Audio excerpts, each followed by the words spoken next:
نہ اس کا کام میں دل لگتا تھا، نہ کھانے پینے میں دل لگتا تھا، نہ گھر میں دل لگتا تھا۔ اسے پریشان دیکھ کر اس کے دوستوں نے اسے مشورہ دیا کہ تم خامخواہ میں پریشان ہو، کیا تمہیں معلوم نہیں ہے آج بڑے بڑے شہروں میں اولڈ ایج ہوم بنے ہوئے ہیں، وردھا آشرم بنے ہوئے ہیں جہاں پر تمام بزرگ حضرات رہتے ہیں۔ کیا ہی بہتر ہو اپنی والدہ کو لے جا کر کسی اولڈ ایج ہوم میں ڈال دو، آپ کی والدہ بچی کچی زندگی کو وہاں گزار لیں گی اور آپ اپنی بیوی کو واپس گھر لے آؤ، اطمینان و سکون کی زندگی گزارو۔ رابعہ کے بیٹے نے اپنے دوستوں کے مشورے کو سنا، اس کو کچھ اچھا محسوس ہوا۔ رات جب گھر واپس آیا، رابعہ نے دسترخوان لگایا۔ بیٹا ماں کے ساتھ دسترخوان پر بیٹھتا ہے تو کہتا ہے امی ایک بات کہوں، آپ ناراض تو نہیں ہوں گی؟ رابعہ نے کہا بتاؤ کیا بات ہے بیٹا؟ رابعہ خاتون کا بیٹا کہنے لگا ماں دراصل بات یہ ہے کہ میری بیوی کسی کی بیماری کی وجہ سے مائکے نہیں گئی ہے، بلکہ آپ سے تنگ آ کر، آپ سے ناراضگی کی وجہ سے وہ مائکے گئی ہے۔ میں نے اس کو بہت سمجھانے بجھانے کی کوشش کی لیکن وہ ماننے کو تیار نہیں ہے۔ وہ کہتی ہے کہ اب یا تو اس گھر میں آپ رہیں گی یا تو وہ رہے گی۔ ماں میں کیا کروں مجھے سمجھ میں نہیں آتا، بس یہی سوچ سوچ کر میں پریشان ہوں۔ میں نے اپنی بیوی کو بار بار سمجھانے اور منانے کی کوشش کی لیکن وہ آنے کو تیار نہیں ہے۔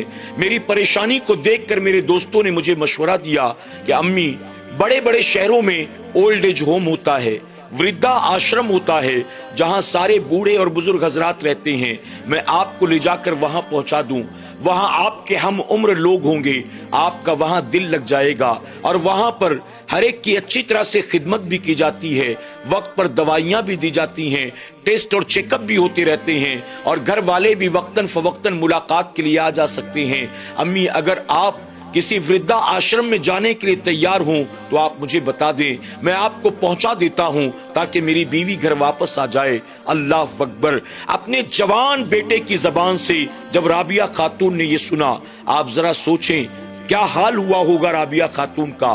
رابعہ خاتون جس گھر میں ڈولی پر سوار ہو کر آئی تھی، جس گھر میں دلہن کا جوڑا پہن کر آئی تھی، جس گھر میں وہ ماں بنی تھی، جس گھر میں اپنے بچے کی انگلی پکڑ کر اس نے بچے کو چلنا سکھایا تھا، جو گھر بچے کی کلکاریوں سے گونجا تھا، آج رابعہ خاتون کو اس کا اپنا جوان بیٹا اسی گھر سے نکالنے کی بات کر رہا ہے۔ لیکن ناظرین، ماں تو ماں ہوتی ہے نا، ماں اپنے اوپر آنے والی ہر تکلیف کو برداشت کر سکتی ہے لیکن اولاد کی تکلیف کو وہ دیکھنا بھی گوارا نہیں کرتی۔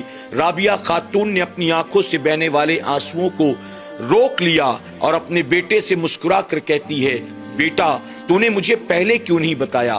بیٹا تیری خوشی کے لیے میں ہر طرح کی قربانی دینے کو تیار ہوں، تو ابھی کھانا کھا لے، مجھے لے چل، ابھی کسی اولڈ ایج ہوم میں ڈال دے، میں خوشی خوشی جانے کو تیار ہوں۔ میرے بیٹے مجھے تجھ سے کوئی شکایت نہیں ہے۔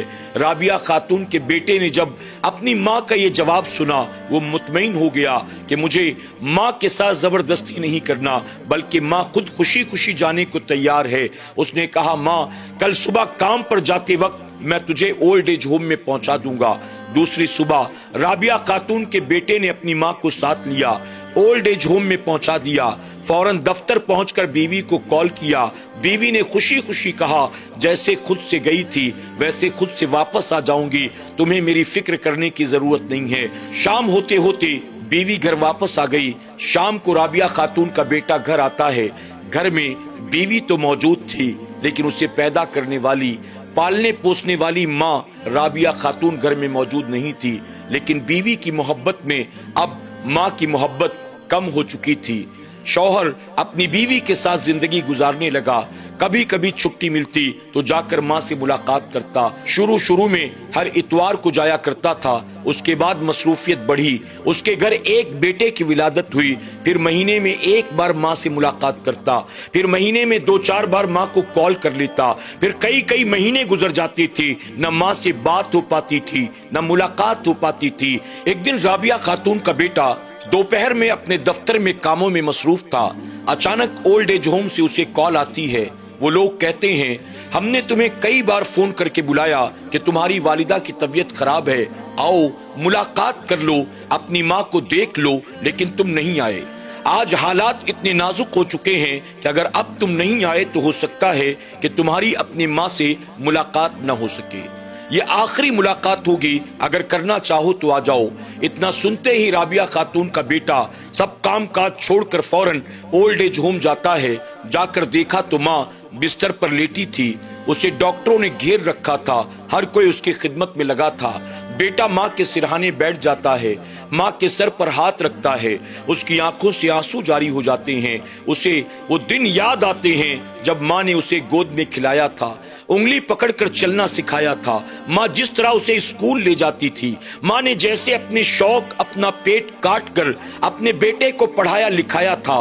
ساری قربانیوں کے مناظر بیٹے کی آنکھوں کے سامنے تھے، لیکن اب بہت دیر ہو چکی تھی. روتے روتے بیٹا کہتا ہے، ماں مجھے معاف کر دینا. ماں تیرے حقوق میں ادا نہ کر سکا، میں تیری خدمت نہ کر سکا، میں نے بڑھاپے میں لا کر تجھے یہاں ڈال دیا. ماں مجھے معاف کر دینا. اپنے بیٹے کی آنکھوں میں آنسو دیکھ کر رابعہ خاتون بھی رونے لگی اور کہتی ہے، میرے بیٹے، کون کہتا ہے کہ تو نے میری خدمت نہیں کی؟ کون کہتا ہے کہ تو نے میرا حق ادا نہیں کیا؟ جو کچھ تجھ سے بن پڑا تو نے میرے لیے کیا ہے. میرے بیٹے، کیا تو میری ایک اور خواہش کو پورا کر دے گا؟ رابعہ خاتون کے بیٹے نے کہا، امی آپ جو کہیں میں کرنے کو تیار ہوں. رابعہ خاتون کہتی ہیں، بیٹے یہاں لوگ زیادہ ہیں اور یہاں پنکھے کم ہیں. گرمی کے موسم میں پنکھوں کی کمی کی وجہ سے گرمی کی شدت بڑھ جاتی ہے. اگر میرے بیٹے تو چند پنکھے یہاں اپنی طرف سے لگوا دے تو بہت اچھا ہوگا. یہ سن کر رابعہ خاتون کے بیٹے نے کہا، امی اگر آپ کی خواہش ہے، آپ کا حکم ہے، میں پنکھے لگوا دیتا ہوں. لیکن ان پنکھوں سے امی اب آپ کو کیا فائدہ ہوگا؟ آپ تو اب ہم سے رخصت ہونے والی ہیں، آپ دنیا سے تشریف لے جا رہی ہیں، پھر پنکھے لگا کر فائدہ کیا ہونا ہے؟ ماں نے کہا، بیٹا تجھ سے کس نے کہا یہ پنکھے میں اپنے لیے لگواتی ہوں؟ میرے بیٹے یہ پنکھے تو میں اس دن کے لیے لگواتی ہوں جب تو بوڑھا ہو جائے گا، تیرے بیٹے کی شادی ہوگی اور تیرا بیٹا اپنی بیوی کے کہنے پر تجھے گھر سے نکالے گا اور یہاں لا کر ڈال دے گا. اس وقت میرے بیٹے جب گرمی کا موسم آئے گا تو پنکھوں کی کمی کی وجہ سے گرمی کی شدت بڑھ جائے گی اور اس کی وجہ سے تجھے تکلیف ہوگی. میرے بیٹے میں پنکھے اپنے لیے نہیں لگواتی ہوں، میں پنکھے اس دن کے لیے لگواتی ہوں جب تجھے تیرا جوان بیٹا لا کر یہاں ڈال دے گا. اللہ اکبر. ماں کی زبان سے جملے سنتے ہی بیٹے کو اپنی غلطی کا احساس ہو چکا تھا، لیکن اب بہت دیر ہو چکی تھی. اب سوائے رونے، پچھتانے اور ہاتھ ملنے کے وہ کچھ اور نہیں کر سکتا تھا.